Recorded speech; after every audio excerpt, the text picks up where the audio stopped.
Hey, so welcome to our channel. Well, as I make this video, it is negative 20 degrees Fahrenheit, and I thought it would be a fun time and an appropriate time to make a video about how we take care of the animals when we have these deep freezes. And we usually have at least one deep freeze a year. Now this year we've already had 3. And by the time you watch this, we should be out of the deep freeze. So the 2 biggest things for the animals, especially the outdoor animals, is they need shelter, which they all have, and they need food and water. And for the food, that is what changes when we go into these cold weather spells. We feed them more frequently and we feed them more. And they've done studies have been done where they've put like a heat radar on horses, and they have been able to show that the biggest influence to keep them warmer is to feed them roughage like hay and things, and that raises their body temperature even more than coats.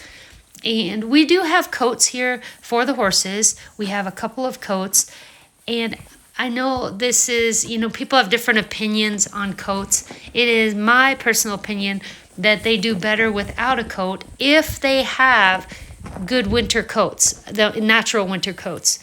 And our horses all have good, thick winter coats. So I just keep an eye on them, and if I don't see any signs of them being cold, I don't put a coat on them. And they all have access to shelter, and they use the shelter as they want to. But I found for our donkey, Aunt Maggie, she does better if I put her in a corral in the shelter, because she did get kicked out of the shelter in December during a storm, and I didn't know it until morning. So from now on, I just put her in the corral, and she gets water that I take in 3 times a day because she doesn't get access to the heated stock tank during storms. So I bring her water, and it will freeze. So that's why I go up 3 times a day to bring her water, and she gets fed in there. And she actually likes it. She'll know before a storm comes, and she'll put herself in there. And that's just one way that we keep her warm and safe. Our donkey, Aunt Maggie, is on a special diet of straw and Timothy hay. And that is because donkeys do really well on a lower sugar, lower starch, lower protein food such as straw, which I know it seems like that is just bedding, but there actually is protein and sugars and starch in there. And she also gets some Timothy hay. Now for the horses, when it's cold out, they like mash cakes. Well, it's actually a bran mash type thing, but I call them mash cakes because I put them down on the ground, kind of like you would make a sandcastle. And I found that my horses do better eating from the mash cakes, I call it, than from eating from the dish. And what I put in the mash cakes are some Timothy and alfalfa pellets and some bran and grain and molasses. And then I take water that we always keep boiling over our wood stove, and I put that in the dishes to moisten it up, and then I just turn it upside down and make a cake, and they love it. For you? One for Jenny.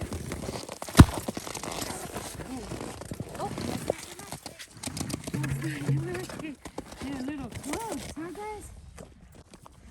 I'm gonna supervise that they each eat their own mash cakes because I kind of put them a little too close. These 2 always eat together, but we don't want them pushing Lexi out of her mash cake.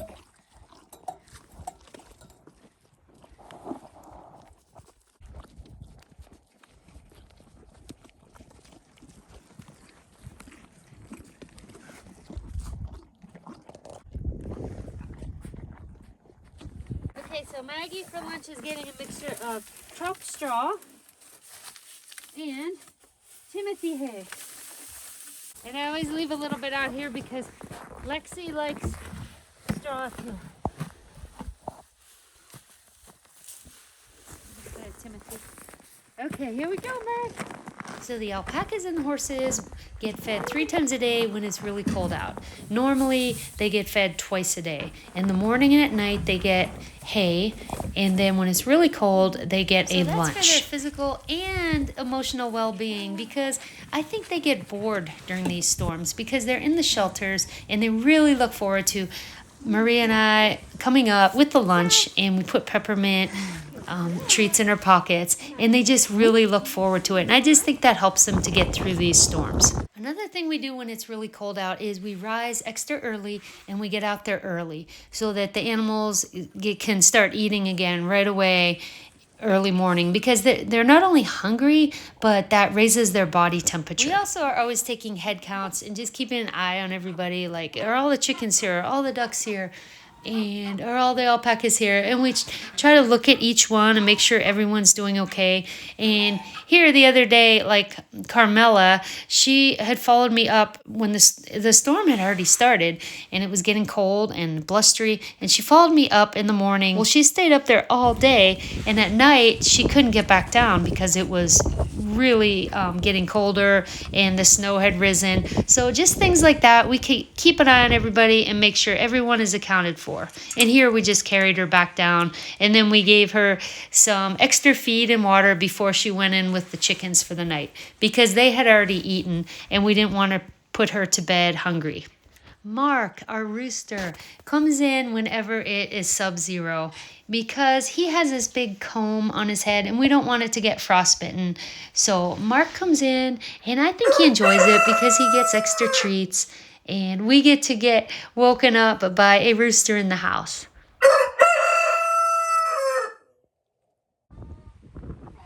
For the guardians, since we have 7 guardians, they just put themselves on shifts, and it's really amazing to see. They're that smart, and they don't all go out at once in the deep freeze, other than to come out and do chores with me, or to go out and play, or they do a group howl a couple times a day. But other than that, they just kind of make sure 1 or 2 are out, and I'm basically the door opener.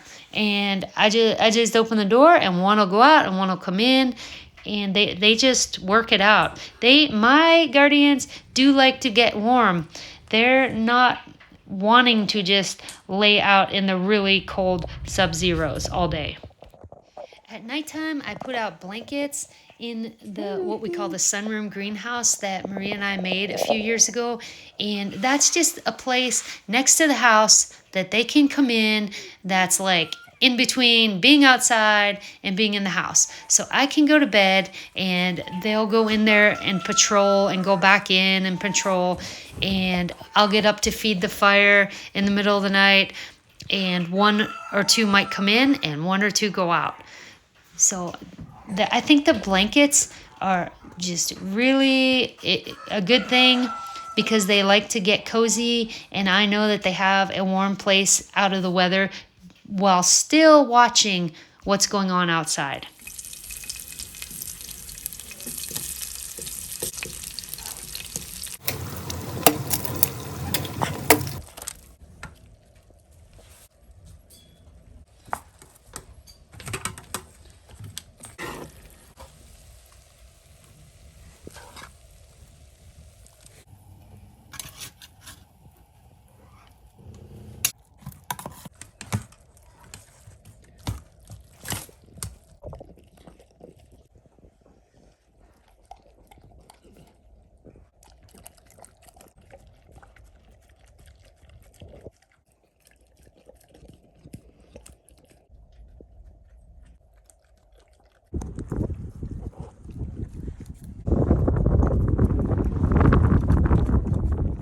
During deep freezes and blizzards, the animals are all in inner fencing. Before they can go out, we make sure we check and shovel out all outer fencing, because even though we have 6-foot perimeter fencing, in a blizzard, it can make that be 2 feet or 1 feet. So we make sure to check them before all the animals go out. And I can't leave out our wild friends, the magpies. They are such a part of our family farm here. And when it's really cold out, I feed them, boy, I'd say like 4 times the amount. I just keep feeding them throughout the day, putting dog food on posts. and they come and get them. And they really eat so much more when it's cold out. So for us humans, and for keeping our house pipes from freezing, what I do in these cold spells is we keep one dripping faucet. And just that one dripping faucet keeps all of the pipes from freezing. And we don't just let it drip down the drain, because we have a well, and we have a shallow well, and we save all of the water that drips. So we have a little bucket under a sink where it's dripping, and then throughout the day and even throughout the night, I get up and I dump that into a bigger bucket. And then we use that water for the animals, like for the ducks and the chickens. And we need to do that because we are draining the well while we're dripping the faucets. We keep our house extra warm by only with wood heat. Maria and I get our own wood from the mountains. I fell standing deads or windblown trees and cut them up, and we use that 100% as our sole heat source. We have not had a propane bill or any kind of heating bill in many years, and we like to keep our house really toasty, really warm, and we keep a water pot on the wood stove all the time, 24/7, that's always boiling, and that puts humidity into the air, which is really important in a deep freeze because everything gets so dry. And we dress warm when we go outside. Maria and I talked about this today, and we both said, we are never cold when we go outside or inside in the winter because our house is warm, and then when we go out, we're dressed extra warm, and we wear alpaca. So alpaca is a warm fiber, and we have alpacas, and we also sell alpaca socks, hats, mittens, gloves. So this will be a little commercial here. If you want any of those things, we do have them in our ranch store, and that's online, bhmalpacas.com. And I can't say enough about how important it is to dress warm in the winter so you're not cold. All of our alpacas are welcome to visit us at any time, and they do visit us during cold spells in the winter. So we have an open door policy. When they show up at the back door, the sliding glass door, or come in the greenhouse, we just open it up and we let them in. And they like to go to the kitchen where we have some grains out, and we also have an area that has hay, Timothy hay, and they go there to get some Timothy hay. And some of them, like Andres, like to just sit by the fire. Daniel likes to go nap in the bedroom. And I think that's a good thing, just to let them know they're always welcome to come down to the house, get a break, take a few hours out of the blizzard or out of the cold, and then go back whenever they feel like it. And yes, they are all house trained. We do not have alpacas going potty in the house. That's just something they naturally learn really quick, because alpacas naturally like to go in a few designated spots, and we make sure that those spots are outside. So we don't have accidents in the house. They're a very clean animal. And they're always welcome. They're cleaner than probably most people visitors. We have more animal visitors than we have people visitors, and we like it that way. Thank you for watching. If you enjoyed this and would like to see more daily updates, you might want to check out our Patreon. On Patreon, we post videos at least 5 times a week about our daily life here with our animals on our farm. And we'll put the link down below in the description. Well, thanks again. We appreciate you all, and we hope you're having a nice winter.